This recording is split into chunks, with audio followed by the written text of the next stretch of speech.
जब मकान मालिक आराम से पियानो बजा रहा था तभी उस आदमी ने देखा कि कुछ लोग उसके घर की तिजोरी काट रहे हैं। सबसे अजीब बात यह थी कि उन्हें देखकर भी वे बिल्कुल नहीं घबराए। उनके सरदार ने कहा, मकान मालिक तिजोरी का पासवर्ड भूल गया है, इसलिए उसने हमें इसे खोलने के लिए बुलाया है। लेकिन निजी उनकी बात पर यकीन नहीं करता। अगर सच में मकान मालिक ने उन्हें बुलाया होता तो वह खुद भी वहीं खड़ा होता। साफ था कि ये लोग चोर थे जो चोरी करने आए थे। तिजोरी काटने की आवाज से निजी का पियानो बजाना भी खराब हो रहा था। उसने उनसे पूछा कि उन्हें तिजोरी खोलने में कितना समय लगेगा। बातों बातों में निजी ने कहा कि अगर चाहो तो वह खुद तिजोरी खोल सकता है। सबको लगा कि वह मजाक कर रहा है, लेकिन निजी सच में ताला खोलना जानता था। कुछ दिन पहले उसके चाचा के घर की तिजोरी नहीं खुली थी, तभी उसने इंटरनेट से तिजोरी खोलने के तरीके सीख लिए थे। सरदार ने अपने आदमियों से कहा कि अब कोई बीच में ना आए। थोड़ी ही देर में निजी ने तिजोरी खोल दी, लेकिन उसका ध्यान अंदर रखे सामान पर नहीं था। वह सीधा नीचे गया और फिर से पियानो बजाने लगा। निजी का हुनर देखकर सरदार बहुत खुश हुआ। उसने उसे एक चेक और अपना विजिटिंग कार्ड दिया। उसने कहा, अगर कभी बहुत पैसा कमाना हो तो मुझे फोन करना। निजी चोरों के साथ काम नहीं करना चाहता था, इसलिए उसने उस कार्ड पर ज्यादा ध्यान नहीं दिया। लेकिन एक दिन उसके चाचा हैरी को अचानक दिल का दौरा पड़ गया। इलाज के लिए 30,000 युआन से भी ज्यादा पैसे चाहिए थे। उसकी चाची इतनी परेशान थी कि रात भर सो भी नहीं पाई। यह देखकर निजी ने कहा कि वह पैसों का इंतजाम करने की कोशिश करेगा। उसने कई बैंकों से लोन लेने की कोशिश की, लेकिन खराब रिकॉर्ड की वजह से किसी ने भी उसे लोन नहीं दिया। आखिर मजबूर होकर उसने उसी चोर को फोन किया। जब सरदार को पता चला कि निजी खुद उसके पास आया है तो वह बहुत खुश हुआ। उसने बताया कि ऊपर से वे अमीर लोगों के घरों में सिक्योरिटी सिस्टम और कैमरे लगाने का काम करते हैं, लेकिन उसी बहाने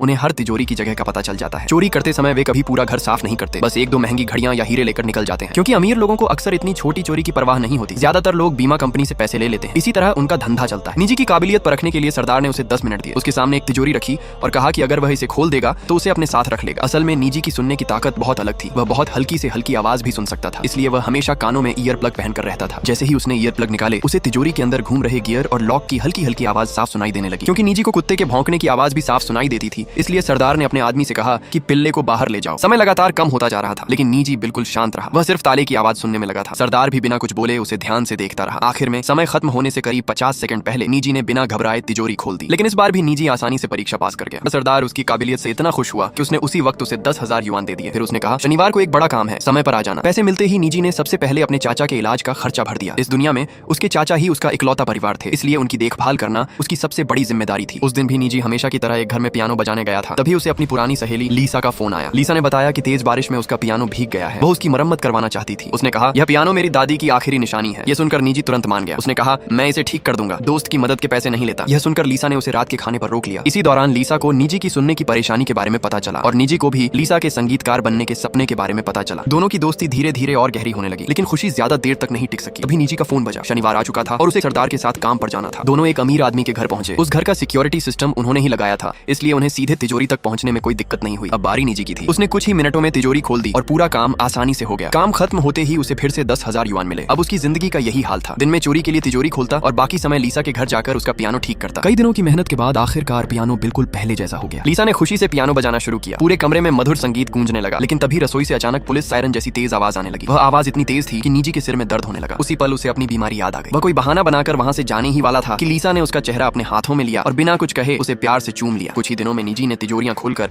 अपने चाचा के इलाज का पूरा खर्च जुटा लिया। उसे लीसा का प्यार भी मिल गया और उसकी जिंदगी पहले से कहीं बेहतर हो गई। लेकिन एक दिन सब कुछ बदल गया। वह हमेशा की तरह एक और तिजोरी खोलने पहुंचा। इस बार वहां सिर्फ चोर ही नहीं बल्कि कुछ कोरियाई लोग भी मौजूद थे। लग रहा था कि उन्होंने भी इन्हीं लोगों को तिजोरी खुलवाने के लिए बुलाया था, लेकिन दोनों तरफ किसी को किसी पर भरोसा नहीं था, इसलिए सब एक दूसरे पर नजर रखे हुए थे। जैसे ही निजी वहां पहुंचा, एक आदमी उसे तिजोरी के पास ले गया। तिजोरी के बाहर वाली अलमारी में बहुत सारे डॉलर और एक बंदूक रखी थी। यह देखकर निजी समझ गया कि मामला बहुत खतरनाक है। वह जल्दी से तिजोरी खोलकर वहां से निकलना चाहता था, लेकिन पास में हवाई अड्डा था। हर थोड़ी देर में ऊपर से उड़ते जहाज की तेज आवाज उसके कानों में गूंजने लगती, जिससे उसका ध्यान बार बार टूट जाता। आखिर एक आदमी बाहर जाकर जहाज पर नजर रखने लगा। जैसे ही जहाज आगे निकलता, वह इशारा करके निजी को बताता कि अब ताला खोल सकता है। अब निजी पूरी तरह ध्यान लगा पाया। कुछ ही देर में उसने तिजोरी खोल दी। तिजोरी खुलते ही सबको लगा कि अंदर कोई बड़ा खजाना होगा, लेकिन उसमें सिर्फ एक कार्टून वाली नोटबुक रखी थी। एक कोरियाई आदमी ने तुरंत वह नोटबुक उठाई और बाहर चला गया। उधर निजी ने सोचा कि उसका काम खत्म हो गया है, इसलिए वह भी वहां से निकलने लगा। तभी अचानक हाथ में बंदूक लिए एक आदमी अंदर आ गया।